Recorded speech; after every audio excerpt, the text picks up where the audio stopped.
Do you do New Year's resolutions? I know a lot of people do. Even though it is New Year, I'm aiming to show you a different way, a more positive way to bring in a lot of protection and prosperity. So if you're interested in finding out what that might be, I will see you in the video.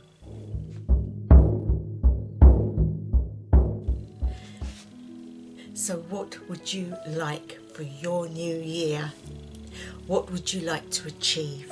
As a witch, as a practitioner, as a pagan or heathen, we have a scope which is open to us to be able to bring in those things that we want to change or to acquire.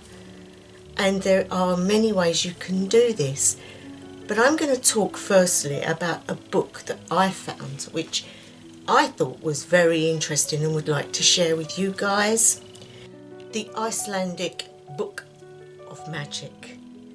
A lot of people deem it dark magic, but I've always said that magic comes from the intent, from what's within.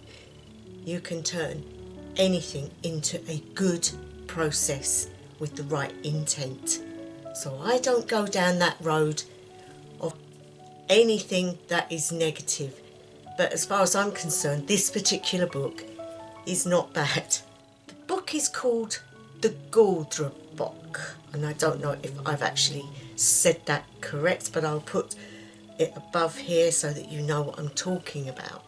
It was wrote in the 1500s to the 1600s by 4 different people. Some say priests, maybe with a bit of a Christian link, because in some of the writings you do have little crosses. But again, if you go to places like England, you would have had the Anglo-Saxons that would have incorporated in a little bit of the Celtic stuff, and they did use crosses. So nobody can be completely sure, because if you go back far enough into the book, it does talk about the gods. So I like to use anything at my disposal, and I do believe that this has a lot to offer, because it gives you insight not only into the ancient way of doing things, but it also opens up scope for writing the symbols. You can buy the book and you can download it. It's a good thing to have at your fingertips if you want to do spell work, and there are so many different things that you can do with it, and a lot incorporate numbers, symbols, runes. It's definitely got the Futhark in it, and so up to you guys, but I like it. I think it's a great book. And today, in the spell I'm going to be doing later on, I incorporate just one of these diagrams, which you can draw or you can put to anything you want, really. There are the gods' names, there are spell patterns, and they do work. They're very good. Staves were used. The Ogrum, you can use them, you throw them, and they have similar markings, so presumably from this type of thing. So again, I don't use these particular items, but I know a lot of people out there do, and so you could use staves or the Ogrum sticks in your spell. Today I'm using runes, I'm using all the things that I use, but of course you can tailor it to your own needs. Now there are many ways of doing spell work. There are many traditions that people use on New Year's Eve that they do not realise are actually pagan or heathen. Like when you see the old year out and then let the new year in. But there are other things you can do for prosperity at the same time as this. And again, simple to do. And these spells can incorporate your gods or goddesses. They can incorporate your way of divination. They can also aid other people in gifts that you might give. And I want to be able to give you this one particular spell that you can do and that you can be sure will work and you can not just do it on the day, but you can add to it and take away from it, and whenever you want a dose of it, you can light the candle and just while you're there and meditate on the things that you've asked for or the things that you are trying to grow. Again, I've always said, guys, I do incorporate the moon's energies into the things that I do because I really do believe the power of this energy is very important in the work that I do. So of course you will take the different phases of the moon for the different energies. You will also incorporate maybe the star signs and things like that. This is entirely up to you. I know that the seers of the old days did look to the skies. They did read the skies in a way, and they did incorporate it into the gods. So using your own methods, using the way you want to do it, start a new trend, start a new way of doing it. Take your rune and then meditate on it. Think about the god or goddess that's going to be for that rune, and then try to see it in the sky. Get an idea of what star sign or planet would attach to it, and do a spell around that time or do something around that time and see if it works. Because many a time things that you do, that you grow within, that you make, are much better than what you can find in any book or any video. What comes from within is very powerful, and you have that power within, guys.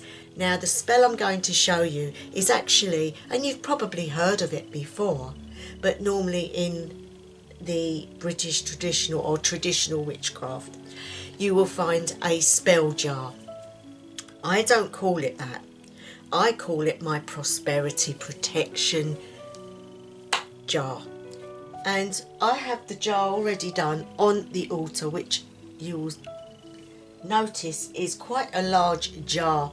Now the reason for that is because I knew what I wanted to put in my jar, and as I show you the spell you will see what I'm putting in and why.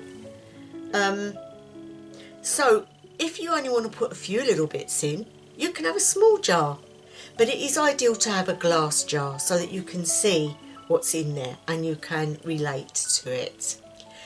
I also use volcanic sand in my spell jars because it's a substance that will promote growth. It is fiery. It comes from volcanoes. In the spell I talk about the herbs that I use. Now I don't list them, so I'm going to tell you now. The sort of herbs that I use are very off the cuff.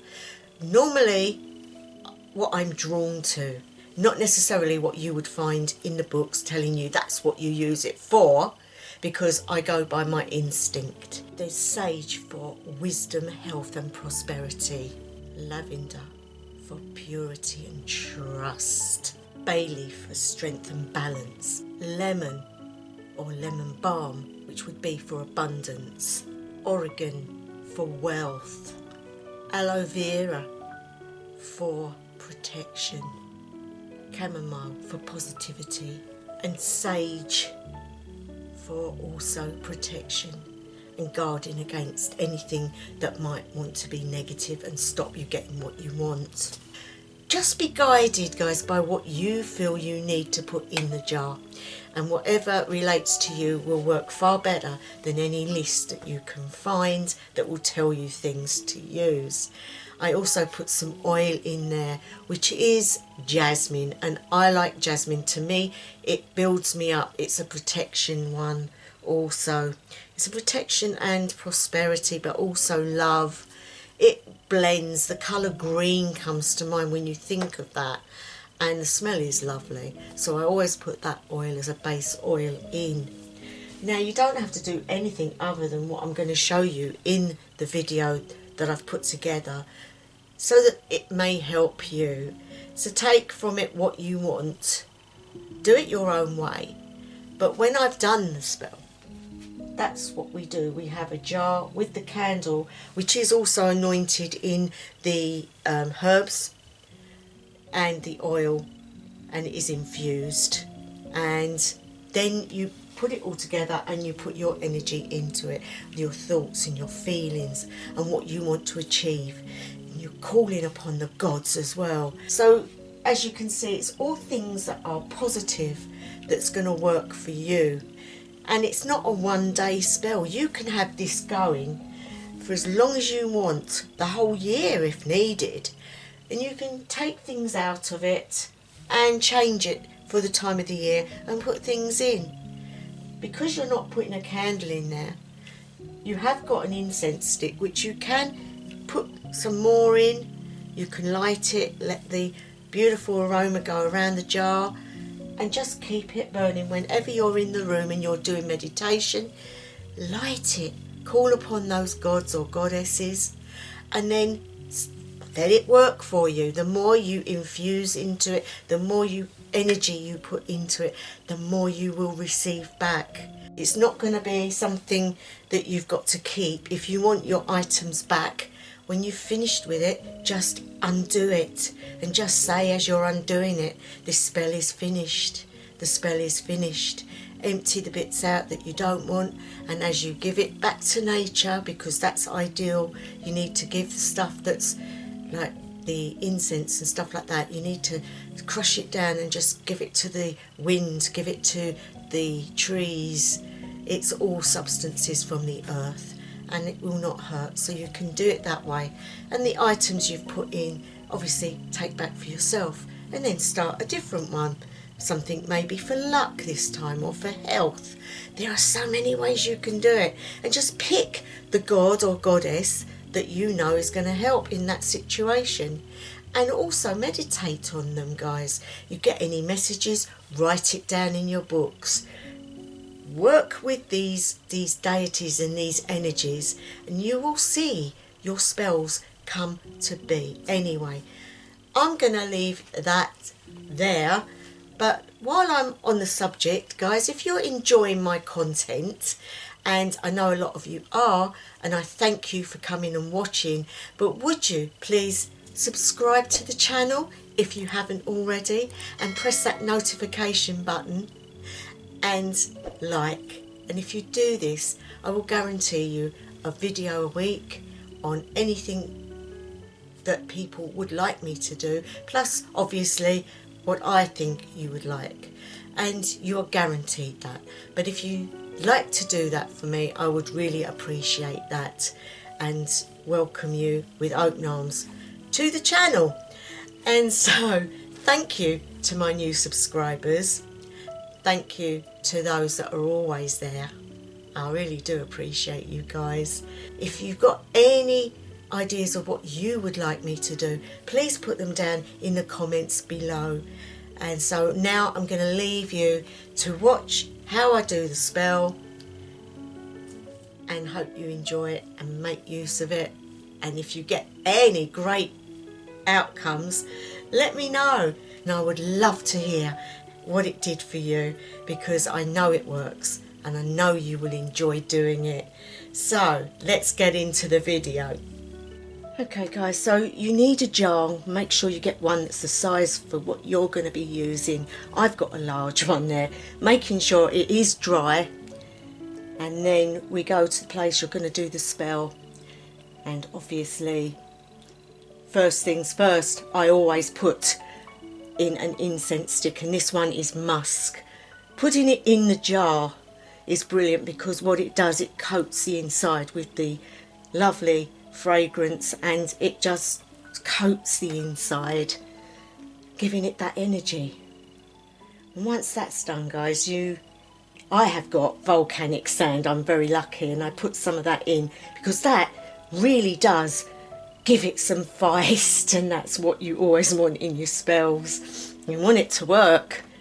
And then obviously the incense. Now I made this one, and in the video I do give a list of what ones I used, but really guys, it's a personal choice. At the end of the day, it's what you want and what's going to help you. So really it's all about what you want to do. Now this is Freya, my statue, which I'm putting in as well. She brings through wealth, through Fehu and cattle and wealth and all that goes with goodness, the love as well. Then I'm putting in some crystal, clear crystal quartz. That's a good one for energy, bringing in light. And the Mjolnir, which is bringing in the aspect of Thor, which is protection. And also the shield, which is also protection. So you can see you've got double, you've got both of them.